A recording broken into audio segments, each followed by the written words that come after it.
Welcome back to the single point study. और आप लोग देख रहे होंगे कि आज हम स्टडी करने वाले हैं त्रिकोणमितीय अनुपातों के मान की। तो सबसे पहले हमारे पास एक एंगल दिया हुआ है, एंगल ए। तो हमने सारे जो त्रिकोणमितीय अनुपात के मान हैं एंगल ए के टर्म्स में कंसीडर कर लिए हैं। यहाँ पर साइन ए है, यहाँ पर कॉस ए है, यहाँ पर टेन ए है, यहाँ पर कॉट ए है, यहाँ पर सेक ए है, यहाँ पर कॉसेक ए है। तो अभी आप लोग देख रहे होंगे कि यहाँ पर हम लोगों को 0 डिग्री, 30 डिग्री, 45 डिग्री, 60 डिग्री और 90 डिग्री तक की वैल्यूज़ दी गई हैं। तो इन सारी वैल्यूज़ को, जो कि आर्यभट्ट जब गणितज्ञ थे उस ज़माने में इस सारी चीज़ों की स्टडी कर ली गई थी, क्योंकि उस समय से लेकर, क्योंकि टेक्नोलॉजी तो बहुत पुरानी हो चुकी है और गणित और विज्ञान ऐसे संकाय हैं, ऐसे विषय हैं जो कि बहुत ही पुराने सब्जेक्ट हो चुके हैं।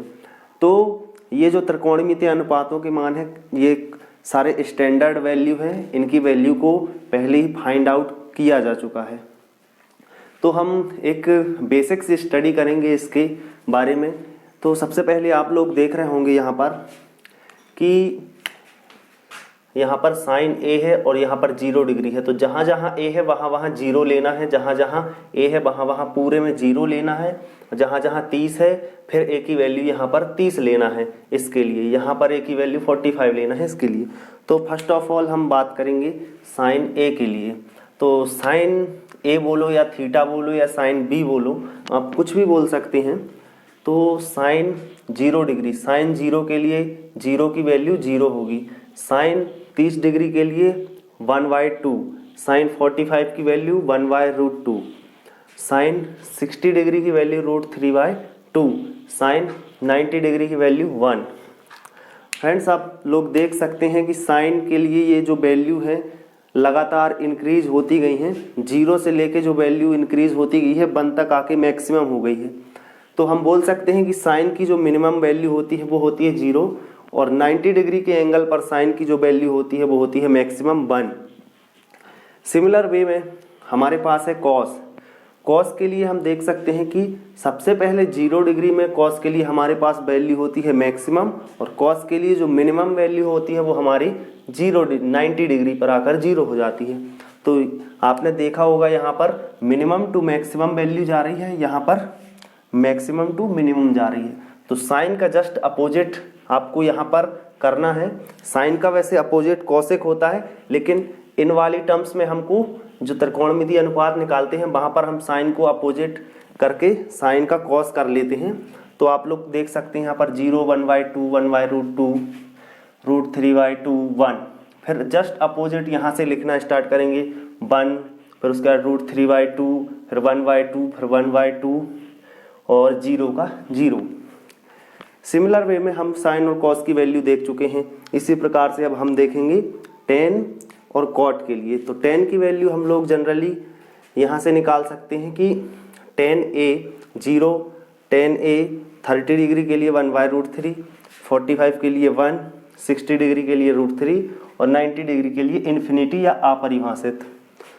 देखिए दोस्तों, इन्फिनिटी और अपरिभाषित दोनों अलग चीज़ है, दोनों की मीनिंग थोड़े अलग होते हैं। वो आगे की बात है, वो मैं आपको बाद में एक्सप्लेन कर दूंगा। तो अभी आप लोग यहाँ पर सिंपली समझिए कि जब भी ये जो वैल्यू निकली है, कहने का मतलब है कि आप किसी भी डिजिट में अगर 0 से डिवाइड करेंगे तो आपको जो आंसर मिलेगा वो मिलेगा इन्फिनिटी। हालांकि इस बात को कोई आज तक प्रूफ नहीं कर पाया है, लेकिन ये माना जाता है कि जब भी किसी डिजिट को 0 से डिवाइड करते हैं तो हमको जो आंसर मिलता है वो मिलता है इन्फिनिटी। तो इस बात के प्रमाण हमको नहीं मिले हैं अभी तक, लेकिन बहुत सारे जो मैथमेटिशियन हैं उन लोगों ने माना है कि जब भी किसी डिजिट का 0 के साथ डिवाइड किया जाता है तो जनरली हमको आंसर वो मिलता है वो इन्फिनिटी है। तो ये अपरिभाषित है, इसको कभी डिफाइन किया ही नहीं जा सकता है, और जिस चीज़ को डिफाइन नहीं किया जा सकता है उसकी वैल्यू अभी तक हमको नहीं मिली है। हो सकता है आज से 10 साल बाद, 50 साल बाद शायद इस चीज़ की वैल्यू हमको भी मिल जाए। तो ये आगे की बात है, लेकिन अभी आपको जितना समझा रहा हूँ मैं, आप उतना ध्यान दीजिए। यहाँ पर कॉट ए, यहाँ पर इन्फिनिटी आप देख सकते हैं 0 डिग्री के लिए, फिर उसके बाद √3, फिर उसके बाद 45 के लिए 1, उसके बाद 60 के लिए 1/√3, 90 के लिए 0। इसी प्रकार यहाँ पर sec A 0 डिग्री के लिए 1, 30 डिग्री के लिए 2/√3, 45 के लिए √2, 60 डिग्री के लिए 2 और 90 डिग्री के लिए इन्फिनिटी। ये भी अपरिभाषित है और यहाँ पर भी अपरिभाषित है। हालांकि मैंने यहाँ पर मेंशन कर दिया है, आप लोग यहाँ पर भी चाहें तो मेंशन कर सकते हैं अपरिभाषित। यहाँ पर मैं कर देता हूँ अपरिभाषित। और यहाँ पर भी आप लोग अपरिभाषित इसको कर सकते हैं। अब यहाँ पर देख सकते हैं आप लोग cosec A 0 डिग्री के लिए इन्फिनिटी है, मतलब कि ये नॉन डिफाइन है। 30 डिग्री के लिए 2, 45 के लिए √2, 60 डिग्री के लिए 2/√3, सिमिलरली 90 डिग्री के लिए 1। तो ये सारी वैल्यू हैं, आपको याद रखना है। आप कैसे भी इसको याद रखें, हालांकि इसकी कोई ट्रिक वगैरह नहीं होती है, लेकिन आपको पहली लाइन और दूसरी लाइन याद कर लेना है। उसके बाद तीसरी और चौथी लाइन के लिए ट्रिक मैं आपको बता दे रहा हूँ। तो आपको कुछ नहीं करना है, आपको अगर पहली और दूसरी लाइन याद है तो आप कुछ भी नहीं कर सकते। यहाँ पर आपको पता है, यहाँ पर ये लिखा हुआ है tan θ = sin θ अपॉन cos θ। अब आपको किसी भी एंगल की वैल्यू निकालनी है तो आप tan θ की यहाँ पर किसी भी एंगल की वैल्यू निकाल सकते हैं। कैसे? अगर आपको साइन और cos की वैल्यू याद है तो आप with the help of sin θ and cos θ you can very easily find out the value of tan θ या tan A। तो आप देख सकते हैं कि sin θ अपॉन cos θ, यहाँ पर देखो sin θ upon cos θ, sin θ upon cos θ 0/1, 0 और 1 को अगर हम डिवाइड करेंगे तो हमको 0 मिलेगा। यहाँ पर आप देख सकते हैं sin A upon cos A हमारे पास मिल जाएगा tan A, और tan A हमको कितना मिल जाएगा, यहाँ से आप देख सकते हैं sin A की वैल्यू 0 और cos A की वैल्यू 1, तो 0/1 ये मिल जाएगा आपको 0, जो कि आपको यहाँ पर लिखा हुआ है। और सिमिलरली यहाँ पर आप देख सकते हैं कि sin A upon cos A 1/2 √3/2, 1/2 upon √3/2, √3/2 ये से ये कैंसिल, तो 1/√3, 1/√3। ऐसे ही इस पे हो जाएगा 1/2, 1/√2, 1/√2, ये और ये कैंसिल होके 1 आ जाएगा। यहाँ पर ये वाला 2 और ये वाला 2 कैंसिल होके √3/1 आएगा, तो 1 की कोई वैल्यू नहीं होती, इसलिए √3 आंसर हो गया। और 1/0 मैंने आपको बता दिया है कि ये इन्फिनिटी होता है। तो आप लोग ध्यान रखिएगा, जब भी किसी डिजिट में 0 का डिवाइड करते हैं तो आंसर हमेशा इन्फिनिटी आता है, या इसको हम डिफाइन नहीं कर सकते हैं। ओके, तो सिमिलर वे में फिर आप tan A इसको अपोजिट साइड से रिपीट कर सकते हैं। और इसके लिए भी एक ट्रिक होती है, लेकिन मैं अभी आपको इस वीडियो में नहीं बता रहा हूँ, लेकिन आप लोग ऐसे इसको डायरेक्टली याद रखने की कोशिश करिए। और कुछ और इम्पोर्टेंट चीज़ें हैं जो कि यहाँ पर लिखी हुई हैं। और ये cot थीटा वाला रिलेशन लिखा हुआ है, tan का जस्ट अपोजिट होता है, तो sin अपॉन cos, और cot के लिए cos अपॉन sin। ये बात भी आप लोग अपने माइंड में अच्छे से रखिएगा। और यहाँ देख सकते हैं ये होता है 90 minus theta, sine 90 minus theta. आप लोग देख सकते हैं साइन का अपोजिट यहाँ पर हमने कॉस लिया था, तो यहाँ पर भी साइन 90 माइनस थीटा।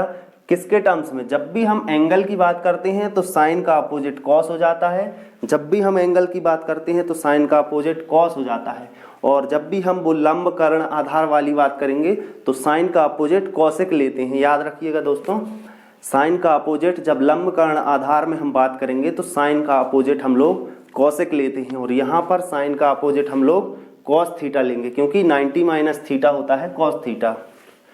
फिर अगला आ जाइए, देखते हैं हम लोग कॉस थीटा। कॉस थीटा में जो 90 माइनस थीटा होता है वो साइन थीटा होता है। नेक्स्ट है हमारे पास tan 90 minus theta cot theta, sec 90 minus theta cosec theta. जिस प्रकार यहाँ पर साइन का कॉस हो जाता है उसी प्रकार सेक का कॉसेक हो जाता है। और टेन और कॉट के जो रिलेशन है, टेन और कॉट के जो रिलेशन है वो ओवरऑल, चाहे लंब आधार कर्ण की बात करें या हम लोग एंगल वाले क्वेश्चन की बात करें, टेन का अपोजिट हमेशा हमेशा कॉट ही होगा। टेन का अपोजिट हमेशा कॉट ही होता है, तो टेन का कॉट हो जाएगा और कॉट का टेन हो जाएगा। तो जितने भी 90 माइनस थीटा हैं वो आप इन वाली चीज़ों की हेल्प से आप लोग देख सकते हैं कि किसका अपोजिट क्या होता है। हालांकि आप लोग बहुत आसानी से इसको याद कर सकते हैं। आप लोग चाहे तो इसका स्क्रीनशॉट ले सकते हैं। मैं आपको टाइम दे रहा हूँ, तो उम्मीद करता हूँ आप लोगों ने स्क्रीनशॉट ले लिया होगा। ओके, तो मिलते हैं फिर हम लोग अगले नेक्स्ट वीडियो में, और अगले वीडियो में हम लोग पाइथागोरस थ्योरम के बारे में डिस्कस करेंगे। तो आप लोग हमारे साथ जुड़े रहिएगा। और पाइथागोरस थ्योरम जो कि बहुत ही बढ़िया तरीके से मैं एक्सप्लेन करूँगा आप लोगों को, सारी वैल्यूज़ पाइथागोरियन ट्रिपलेट्स जो होते हैं उनकी हेल्प से मैं सारी वैल्यूज को आपको याद करवा दूंगा। तो okay, thank you, bye bye. आप लोग ऐसे ही एंजॉय करते रहिए सेशन को। ओके।